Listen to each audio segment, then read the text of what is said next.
Got another one. Bonus episode time. Woo! Yeah! The volume high enough? You complaining jerks? Bonus episode time. I touched on this in a previous episode, and I kept thinking about it, and it's something that I have been thinking about for a while, and it's not something deep or divisive, or maybe divisive. Everything I say, I think I could say that the sky is blue and make it divisive because I'm an unpleasant person. But let's just say I want to talk about airplanes. I just finished a Lego that I really loved building, and it's a beautiful Lego. And if you have any interest in Lego, I highly recommend you buy this because I'm not so sure how long they're going to offer it for. But they made an absolutely gorgeous 3-foot long Lego Concorde. The Concorde, of course, the famous supersonic passenger airliner developed in the 60s, flown in the 70s, 80s, and 90s. That was massively expensive to get a ticket for, and it never made money.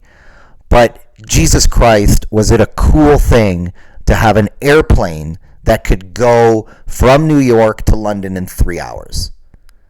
Like, that is the kind of forward-thinking achievement that humanity needs. And it was a beautiful example of what happens when people actually try to do something to make things better in the world. I think a lot of humanity's big achievement can be summed up with, I want to go faster to get somewhere. And I love that. I love that part of it. I love cars. I love sports cars. I love fast planes and fast trains. I love things that go fast. I think they're really cool. Because it takes a lot of math and smarts to make things go fast without exploding. Now, somebody will probably post in the comments, "There's the Concorde that exploded." The plane was like 35 years old, and it didn't explode au naturel. It hit the part off a friggin' DC-9 that was left on the runway because DCs have always been falling apart, and ran over it and had a catastrophic failure as a result. Now, I love that Lego. It's beautiful. I highly recommend, again, that you go take a look at it on the website. I think it retails for, I don't know what it would be in America dollars, maybe 200, 210. I know it was 270 Canadian. Beautiful, beautiful model that you can really set as a centerpiece. Not a centerpiece, your wife will kill you. But something in the man cave that you can go, that's awesome. Ladies, I don't want to be exclusionary. I just don't think any of you listen to a short, bald man in a bathrobe screaming into a butt plug. If you want to, my mom built it. My mom built the Concorde. She really loved it. She really enjoyed herself. It was a project. Again, Lego can be very soothing. If your life is full of chaos, here's something to do where there's a book, a plan, and everything goes according to plan, unlike everything else that falls apart in a sea of fire and misery. So, I know that there are certain American companies now that are starting to develop the next Concorde, and I am infinitely excited to see what it is. Is it Lockheed Martin that's doing it? I think Lockheed Martin and NASA just unveiled, I saw a video on the X-59 test plane, which basically didn't achieve anything speed-wise. It didn't go faster than the Concorde necessarily, maybe a bit faster. But what it did was, one of the reasons that the Concorde eventually failed is that it wasn't allowed to fly out of a lot of airports. One, the airport didn't have the runway requirements. And two, well, no, it had the runway requirements, but it was more the noise problem. Airports being very intelligently put outside of cities when they're built, and then cities being absolute dumbasses and building residential zones all around the airport doesn't help. That's happened in Toronto. That's happened in Montreal. So what would happen when the Concorde would take off, at some point it would go supersonic and shatter windows. And that is because the way I understand it is that the air that is suddenly being turned into a sonic boom is largely under the plane. Now, what some eggheads with some very fancy degrees that I'm jealous I am not this intelligent have figured out how to do is to make the air that will go supersonic go above the airplane. Therefore, the big loud sonic boom that will shatter windows and blow out eardrums will now happen above in the empty air rather than below, making the plane a lot quieter. Which means that it could, from a business point of view, fly to a lot more destinations, which makes it a more interesting commercial product viability scenario. So that's very cool. I'm very excited about that. I think we need to get excited about airplanes again. We need to get excited about space. And we need to have things like a shuttle spacecraft being developed that we can all look at and go, that is fucking cool. You know, this thing can go to the moon. This thing can go to Mars. This thing can go from here to Madrid in 4 hours, from here to Bangkok in 10. You know, like, you know that Bangkok plane would be full of dudes that probably look like me, about to find out some very unpleasant things about, don't judge a book by its cover in Bangkok. The plane would be full, though, and, the only thing we're hearing in the last few weeks about airplanes is about how they fall apart in midair.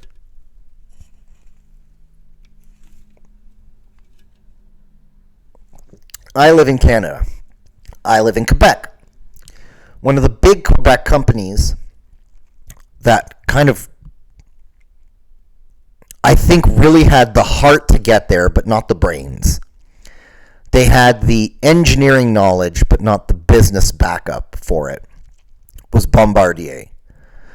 And Bombardier, they're the guys that build the Sea-Doos and the Ski-Doos and all the pleasure craft. They've built trains. They built, and you guys, for those that follow the rap,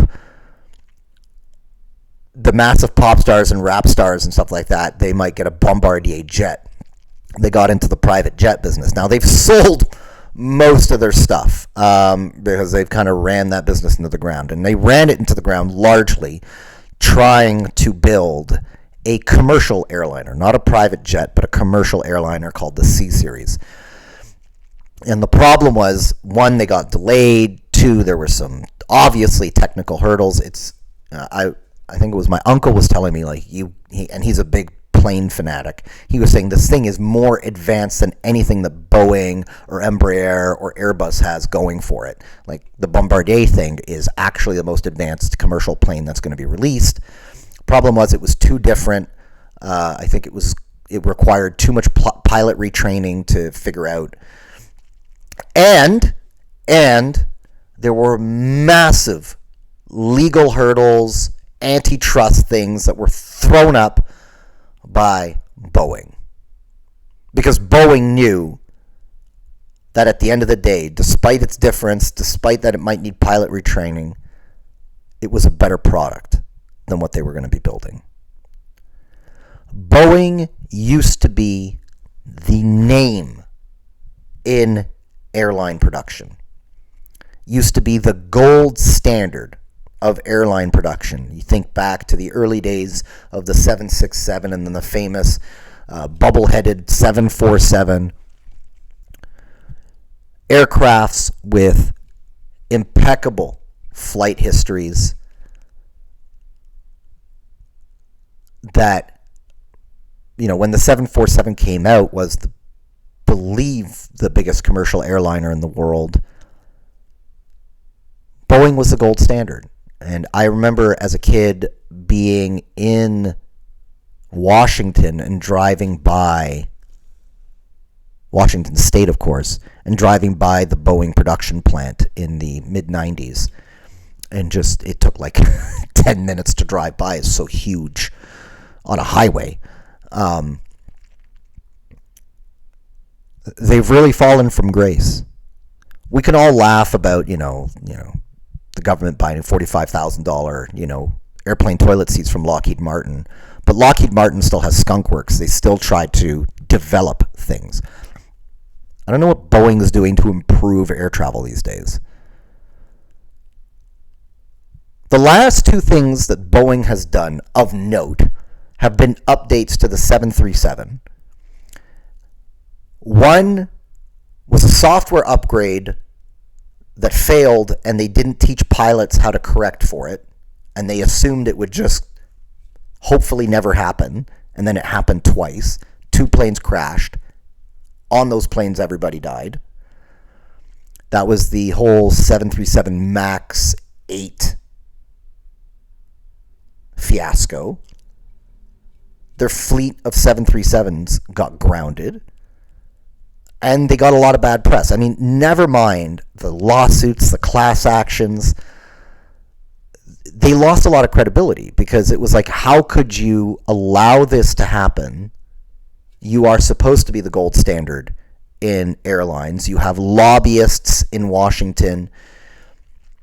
You pay massive funds to protect your position. And you seem to prefer to dump money into lobbying Washington rather than hiring quality inspectors and making sure that your product is of the highest standard. Because, again, this is an airplane. At 35,000 feet, a massive mechanical problem doesn't end well. That happened 6 years ago? 7 years ago? Something like that.